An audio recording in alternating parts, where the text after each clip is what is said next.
The harbor at the end of this story did not grow up from the shore. It was built from below, piece by piece, placed on the floor of a lake by men who had no way to see what they were doing once the water closed over their heads. Beneath the surface, under a century and a half of silt and riprap and accumulated weight, there is a floor of stone that no machine set in place.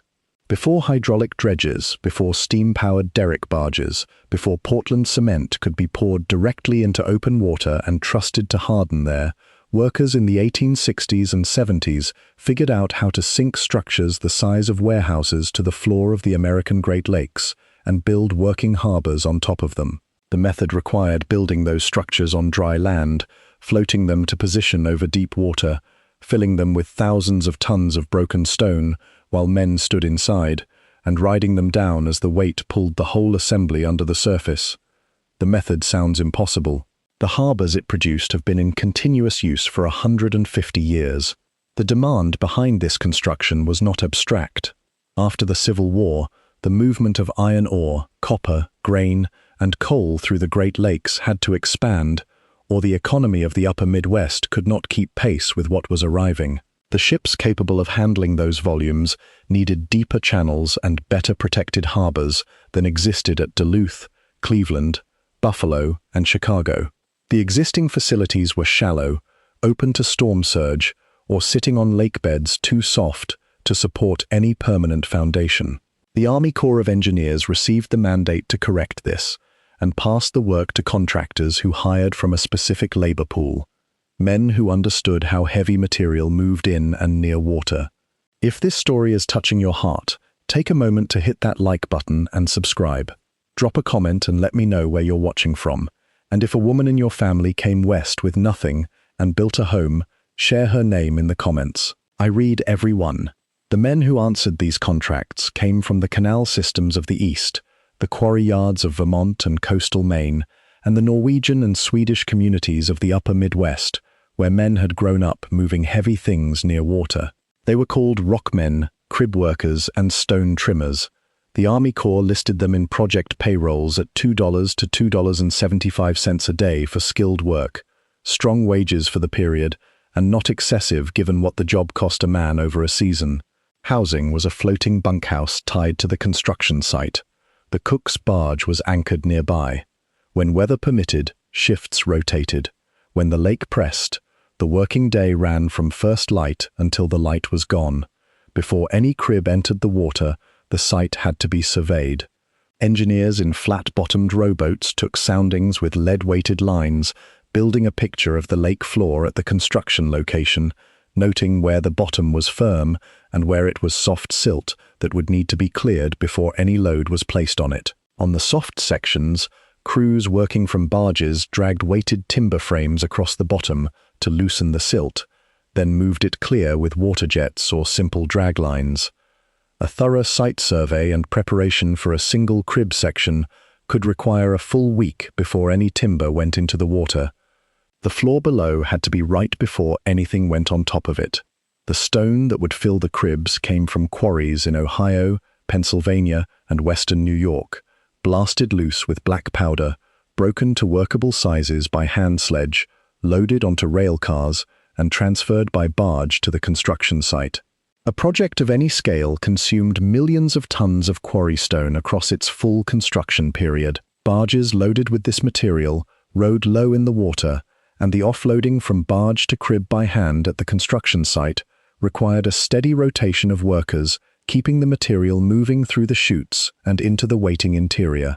The crib itself was assembled on shore from squared timber, built in courses like an open-top log cabin, each layer of logs notched at the ends and locked into the course below it, the hollow center left clear to accept stone. Standard cribs in the Great Lakes harbor work ran 40 feet square and between 20 and 25 feet deep. White oak and hemlock were the preferred timbers for their density and resistance to rot in fresh water. A completed crib sitting on its shoreside launch ramp weighed several hundred tons before a single stone entered it. Workers moved it on log rollers, driving wedges and working block and tackle to inch the structure toward the water a foot at a time. Before the crib was launched, The shore crew walked its full perimeter, checking every notch joint by eye and by hand. A notch that had not seated fully would open under the stress of the launch and the tow, and a crib with a compromised corner could break apart on the way down rather than arriving on the lake floor intact. The shore foreman's inspection was the last point in the process at which a problem could be found and corrected before the water made correction impossible. The crib floated when it entered the lake. The air trapped in the timber held it up, and a steam tug took a hawser line and towed it to the construction site. Towing a 40-foot open-top timber box across a great lake required timing and an experienced tug captain. A crib that broached in a beam swell could roll, and a rolling crib could not be recovered. Core project records through the 1870s note crib losses every season, most in the fall when contractors pushed work past the point the lake would reliably support. A lost crib meant the timber cost, the towing time, and the preparation labor, all written off, with the replacement section added to a contract timeline that had no room for the addition. At the target location, workers lashed stone-laden barges alongside and began loading the crib interior through wooden chutes. The stone came broken, from pieces of 20 pounds to blocks of 200 pounds, dropped through the chutes into the hollow interior. 4 men worked inside, using iron bars to spread the incoming load evenly across the base. Even distribution was not a preference. A crib that took more weight on one side than the other would list as it descended and land wrong on the lake floor, and every course of work placed on a crooked foundation would carry that error through the full height of the finished structure. The men inside called out to each other constantly, tracking the waterline on the interior walls as the stone pulled the crib lower. When the water reached their thighs, they climbed out over the top timbers and continued directing the fill from above. The crib kept descending. The moment the top timbers went under carried no drama. The lake closed over them, and the structure became something felt rather than seen, a shift in the tension of the lines running down from the surface rig. Workers on the barge watched the lines go slack against the bottom and knew the structure had landed. Divers in canvas suits with brass helmets went down to inspect. Air came from hand-pumped compressors on the work barge, and bottom visibility in the turbid water of a working port measured sometimes in feet. The divers checked the corners of the crib for level, pressed their palms along the timber to feel for gaps, and judged by what their hands reported whether the structure had landed flat or at an angle. Communication ran through a system of line pulls, 1 for clear, 2 for a problem requiring attention before the next load went in, 3 to bring the diver up immediately with no questions asked until he was breathing open air again. If the inspection came back clear, the work continued. If it did not, the crew had to decide whether the deviation fell within the tolerance the engineer had specified or whether the crib had to be broken up and replaced. If you're still with us on this porch, do this story a kindness. Hit subscribe and turn on the bell. These quiet stories don't get told if you don't share them. Tag someone who loves a true frontier story in the comments. Let them know we're telling these the way they deserve to be told. With the crib seated and confirmed, the interior fill continued until stone reached 2 feet above the waterline. Then the capstone course began. Capstones were cut and squared at a shore yard, each piece weighing between 300 and 600 pounds, transported to the site by barge, and set by hand, using iron dogs, stone hooks, and block and tackle rigged from temporary sheer leg frames assembled on the work surface. The finished surface of the breakwater had to be accurate to within a few inches along its entire length. Water that collected in low spots would freeze through the winter and work into the joints, splitting stone from below and undoing in a season what had taken weeks to set. Getting the surface right required a precision that took years to develop. A worker new to the trade could move stone, but could not trim a capstone course to grade. That skill transferred between men by proximity over multiple seasons of work. The work surface sat 2 feet above the waterline and gave nowhere to go when the rigging slipped. There was no machine to carry stone to the men setting it. Every piece came by barge, was transferred by rigging to the platform, and was walked to its final position using iron bars as levers. Workers wore leather aprons and heavy boots, and left their gloves off, because gloves made it impossible to feel the tension in the tackle lines. They ate on the structure rather than rowing in for a midday meal, because the transit time ate too much of the available working day. A crib section from launch to finished capstone typically took 3 to 4 weeks when the lake cooperated.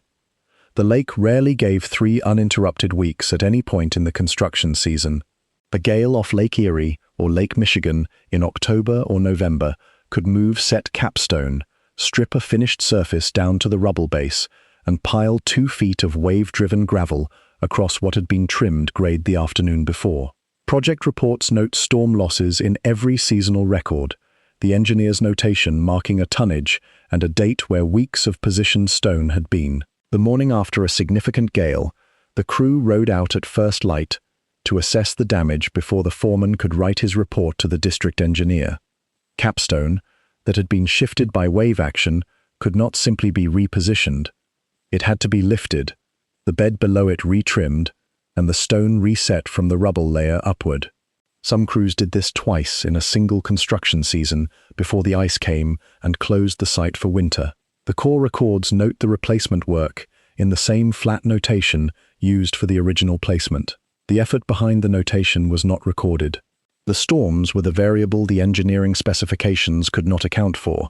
A calculation of the weight and geometry needed to hold a stone against standard wave action could be accurate and still fail when a November gale exceeded the design load by a factor the period's models had not considered. The men who had worked a lake through several construction seasons understood this in a way that no specification writer did. They had watched the water more carefully, and for longer. The senior workers could read a shift in the color of the western sky and the change in the swell running under the barge, and know the workday needed to end. They began clearing the surface and tightening the barge lines without instruction, and the men who had been on the crew long enough to understand what that motion meant moved with them. The physical toll of this work was distributed across a body in ways the period's records reflect only partially. Hernias from sustained lifting against wet stone were common enough that camp doctors logged them without comment. Crushing injuries to feet and hands from stone that shifted in the tackle or rolled off a roller were treated as a routine consequence of the trade and worked around when the injury allowed. Drowning was tracked as its own category in Corps project records. Men working near the edge of a platform or barge in any significant chop could go over, and in cold lake water with heavy boots and tools on a belt, the time available before a man could no longer help himself was short. Divers carried the most isolated risk. A hose could tangle around a submerged timber, a brass fitting on the helmet could work loose, or the hand pump crew on the surface could fall behind the air demand during a rotation change. The notation in project records covers a range of outcomes without elaborating on most of them. The knowledge that kept experienced men alive did not appear in any project document. It lived in the body and transferred between men by proximity. The sound a line made when the load had drifted past balance. The way the barge deck felt underfoot when the crib below was settling unevenly. The instinct of a new man to keep working through a weather shift, and the instinct of a foreman to stop. None of this could be written down in a way that would pass it on to anyone who had not already felt it.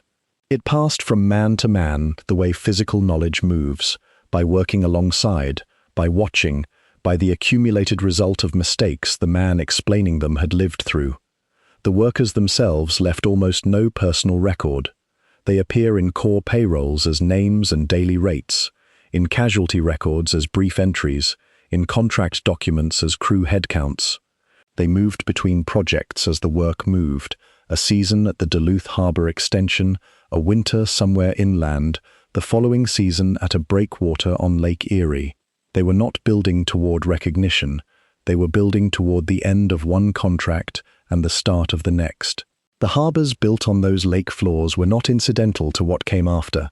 The port at Duluth, anchored in timber crib foundations placed in the 1870s, became the primary shipping point for the iron ore that fed the steel mills at Cleveland, Pittsburgh, and Gary. The breakwater at Buffalo allowed grain ships to shelter and transfer cargo that supplied the Northeast through months when the interior lakes were frozen. The harbor construction program that the Corps ran through the post-Civil War decades was the physical precondition for the industrial economy that built the American Midwest. It rested on stone that men had carried there in their hands. By the 1890s, steam derrick barges could swing 5 tons of stone to position in the time it had taken a full hand crew most of a working day. Hydraulic dredging equipment cleared harbor floors faster than any hand method. Portland cement concrete, which set hard underwater without the timber crib preparation, replaced the crib method for all new harbor construction by the early 20th century. The crib workers did not retire as a group.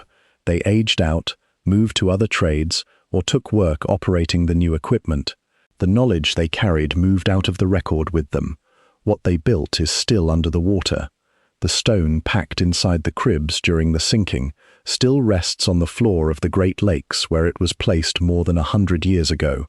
The timber has decayed in most sections, but the stone it held during the descent holds still. In cities where every surface feature of the waterfront has been built and rebuilt and built again, the harbor floor has not changed. The men who set it there never knew what would be built above it. They knew the stone was down. They knew it would hold. They had put it there themselves, one piece at a time, in water they could not see through, in weather that did not wait. Thank you for staying until the last word. If this story moved you, the next one is already up on your screen. Go give it a watch. And if you haven't yet, subscribe and join the porch. We're telling stories about women who carried more than the world ever knew. See you in the next one.